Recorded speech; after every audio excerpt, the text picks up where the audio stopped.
ದಾಖಲೆ ಇದೆ. ಬಂಟ್ವಾಳ ವಿಧಾನಸಭಾ ಕ್ಷೇತ್ರ ಏಷ್ಯಾದಲ್ಲಿಯೇ 2ನೇಯನ್ನ ಸ್ಥಾನ ಪಡೆಯುವಷ್ಟು ಅಂಗನವಾಡಿ ಕೇಂದ್ರಗಳನ್ನು ಹೊಂದಿದೆ ಅಂತಂದ್ರೆ ಅದು ರಮಾನಾಥ ರೈಗಳ ರಾಜಕಾರಣದ ಫಲ. ನನ್ನೂರಿನ ಜನರಿಗೆ, ನನ್ನೂರಿನ ಮಕ್ಕಳಿಗೆ ಅಂಗನವಾಡಿ ಕೇಂದ್ರಗಳು ಸಮೀಪದಲ್ಲಿ ಇರಬೇಕು ಅಂತ ಯೋಚನೆ ಮಾಡಿದ್ರಲ್ಲ, ಓಟಿಗಾಗಿ ಮಾಡಿದ್ದಲ್ಲ. ಆ ಮಕ್ಕಳು ಓಟ್ ಹಾಕುವಾಗ 18 ವರ್ಷ ಆಗ್ತದೆ. ಅದನ್ನು ಮಾಡಿದ್ದು ಕ್ಷೇತ್ರದ ಮೇಲಿನ ಜನರ ಮೇಲಿನ ಪ್ರೀತಿಯ ಕಾರಣಕ್ಕಾಗಿ. ಮನೆ ಕಟ್ಕೊಂಡವರಿಗೆ 94C ಯಲ್ಲಿ ಹಕ್ಕುಪತ್ರವನ್ನು ಕೊಡುವ ಕಾನೂನು. ರಮಾನಾಥ ರೈಗಳು ಹೇಳ್ತಾನೆ, ಈ ರಾಜ್ಯದಲ್ಲಿಯೇ ತನ್ನ ಅಧಿಕಾರಾವಧಿಯಲ್ಲಿ ಅತಿ ಹೆಚ್ಚು 94C ಹಕ್ಕುಪತ್ರವನ್ನು ಕೊಟ್ಟಿರುವ ಮೊದಲ ಶಾಸಕರು ಯಾರು ಅಂದ್ರೆ ಅದು ರಮಾನಾಥ ರೈ.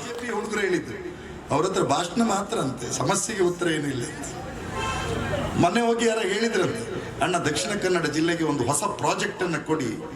ಕಾಂಗ್ರೆಸ್ನವರು MRPL ತಂದ್ರು, ಕಾಂಗ್ರೆಸ್ನವರು ವಿಮಾನ ನಿಲ್ದಾಣ ತಂದ್ರು, ಕಾಂಗ್ರೆಸ್ನವರು ರೈಲ್ವೆ ಜಾಲವನ್ನು ವಿಸ್ತರಿಸಿದ್ರು, ಹಳ್ಳಿಗೆ ಶಾಲೆಗಳನ್ನು ನಿರ್ಮಾಣ ಮಾಡಿದ್ರು. ನಿಮ್ಮದು ಏನಾದರೂ ಒಂದು ಪ್ರಾಜೆಕ್ಟ್ ಕೊಡಿ ಅಂತ ಅವ್ರು ಹೇಳಿದ್ರಂತೆ. ನಮ್ದು ಪ್ರಾಜೆಕ್ಟ್ ರೆಡಿ ಉಂಟು. ಏನು? ಹಲಾಲು ಜಟ್ಕ, ಅಜಾನು ಹಿಜಾಬ್. ನಳಿನ್ ಕುಮಾರ್ ಅವರ ಉತ್ತರ, ಬೇನಲ್ಲಿ ಪ್ರವೀಣ್ ನೆಟ್ಟಾರ್ ಕೊಲೆ ಆಯ್ತಲ್ಲ, ನಾವು ಬರೀ ಕೊಲೆ ಅಂತ ಹೇಳ್ತಾ ಇಲ್ಲ. ಪ್ರವೀಣ್ ನೆಟ್ಟಾರ್ BJP ಪಕ್ಷದಲ್ಲೇ ಇರಬಹುದು, ಆದ್ರೆ ಪ್ರವೀಣ್ ನೆಟ್ಟಾರ್ ನಮ್ಮ ಜೊತೆ ಬದುಕಬೇಕಿತ್ತು. ಅವನ ಮಕ್ಕಳಿಗೆ ಪ್ರೀತಿಯ ತಂದೆಯಾಗಿ ಬಾಳಬೇಕಿತ್ತು. ಅವನ ಹೆತ್ತವರಿಗೆ ಪ್ರೀತಿಯ ಮಗನಾಗಿ ಇರಬೇಕಾಗಿತ್ತು. ಅವನ ಕೊಲೆ ಆದದ್ದು ಯಾವ ಕಾರಣಕ್ಕಾಗಿ? BJPಯವರು ಬಿತ್ತುವ ದ್ವೇಷದ ಮಾತುಗಳ ಕಾರಣಕ್ಕಾಗಿ. ಆದ್ರೆ ಅವರು ಕೊಲೆ ಆದಾಗ ಕಾಂಗ್ರೆಸ್ನವರು ಹೋಗಿ ನಳಿನ್ ಕುಮಾರ್ದು ಕಾರ ಅಲ್ಲಾಡಿಸಿದ್ದಲ್ಲ. ಅವತ್ತು ನಳಿನ್ ಕುಮಾರ್ ಮತ್ತೆ ಸುನಿಲ್ ಕುಮಾರ್ ಕದ್ದು ಕೂತಿದ್ದು ನೋಡಿ ರಘುವಣ್ಣ, ಯಾರಾದ್ರೂ ಎಳ್ನೀರು ಅಡಿಕೆ ಕದ್ದವರು ಹೋಗಿ ಕದ್ದು ಕೂತಾಗೆ ಕಾಣ್ತಾರೆ. ನನಗೆ ಬಾರಿ ಬೇಸರ ಆಯ್ತು.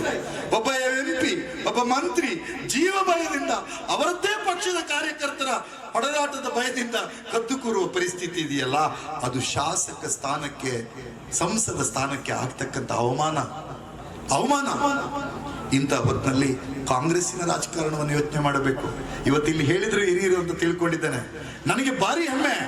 ನನ್ನ ಧರ್ಮಪತ್ನಿ ಹತ್ರ ಹೋಗಿ ಹೇಳಿದೆ. ಅವಳು ಮೊದಲು ಮಹಿಳಾ ಮತ್ತು ಮಕ್ಕಳ ಕಲ್ಯಾಣ ಇಲಾಖೆ ಅಧಿಕಾರಿಯಾಗಿದ್ಲು. ಆ ಕಾರಣಕ್ಕಾಗಿ ಹೋಗಿ ಹೇಳಿದೆ.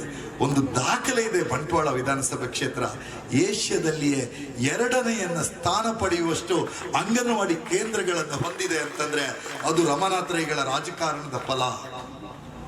ನನ್ನೂರಿನ ಜನರಿಗೆ, ನನ್ನೂರಿನ ಮಕ್ಕಳಿಗೆ ಅಂಗನವಾಡಿ ಕೇಂದ್ರಗಳು ಸಮೀಪದಲ್ಲಿ ಇರಬೇಕು ಅಂತ ಯೋಚನೆ ಮಾಡಿದ್ರಲ್ಲ, ಓಟಿಗಾಗಿ ಮಾಡಿದ್ದಲ್ಲ. ಆ ಮಕ್ಕಳು ಓಟ್ ಹಾಕುವಾಗ 18 ವರ್ಷ ಆಗ್ತದೆ. ಅದನ್ನು ಮಾಡಿದ್ದು ಕ್ಷೇತ್ರದ ಮೇಲಿನ ಜನರ ಮೇಲಿನ ಪ್ರೀತಿಯ ಕಾರಣಕ್ಕಾಗಿ. ರಮಾನಾಥ ರೈಗಳು ಬಂಟ್ವಾಳಕ್ಕೆ ಏನನ್ನ ತರಬೇಕು? ಸುಸಜ್ಜಿತವಾದ ಆಸ್ಪತ್ರೆ, ಸುಸಜ್ಜಿತವಾದ ತಾಲೂಕು ಕಚೇರಿ, ಸುಸಜ್ಜಿತವಾದ ಬಸ್ ನಿಲ್ದಾಣ, RTO ಕಚೇರಿ. ಬಂಟ್ವಾಳಕ್ಕೆ ಕರ್ನಾಟಕದ ರಾಜಕಾರಣದ ಭೂಪಟದಲ್ಲಿ ಒಂದು ಗುರುತು ಹಚ್ಚಲ್ಪಡುವ ಒಂದು ಮಾರ್ಕ್ ಅನ್ನ ಕೊಟ್ಟಿದ್ರೆ ಅದು ರಮಾನಾಥ ರೈಗಳು. ಮಾತ್ರ ಅಲ್ಲ, ಕಾಂಗ್ರೆಸ್ ಸರ್ಕಾರ ಅಧಿಕಾರಕ್ಕಿದ್ದಾಗ ಮಾತ್ರ ಬಡವರಿಗೆ ಭೂಮಿ ಕೊಡೋ ಕಾನೂನು, ದಲಿತರಿಗೆ ಭೂಮಿ ಕೊಡೋ ಕಾನೂನು, ರೈತರು ಸಾಗುವಳಿ ಮಾಡಿದವರಿಗೆ ಮಂಜೂರು ಮಾಡೋ ಕಾನೂನು, ಬಡವರು ಭೂಮಿಯನ್ನು ಕಟ್ಕೊಂಡವರಿಗೆ, ಮನೆ ಕಟ್ಕೊಂಡವರಿಗೆ 94C ಯಲ್ಲಿ ಹಕ್ಕುಪತ್ರವನ್ನು ಕೊಡುವ ಕಾನೂನು. ರಮಾನಾಥ ರೈಗಳು ಹೇಳ್ತಾನೆ, ಈ ರಾಜ್ಯದಲ್ಲಿಯೇ ತನ್ನ ಅಧಿಕಾರಾವಧಿಯಲ್ಲಿ ಅತಿ ಹೆಚ್ಚು 94C ಹಕ್ಕುಪತ್ರವನ್ನು ಕೊಟ್ಟಿರುವ ಮೊದಲ ಶಾಸಕರು ಯಾರು ಅಂದ್ರೆ ಅದು ರಮಾನಾಥ ರೈ. ಇದು ನಳಿನ್ ಕುಮಾರ್ ಅವರೇ ನಮಗೆ ಹೆಮ್ಮೆ.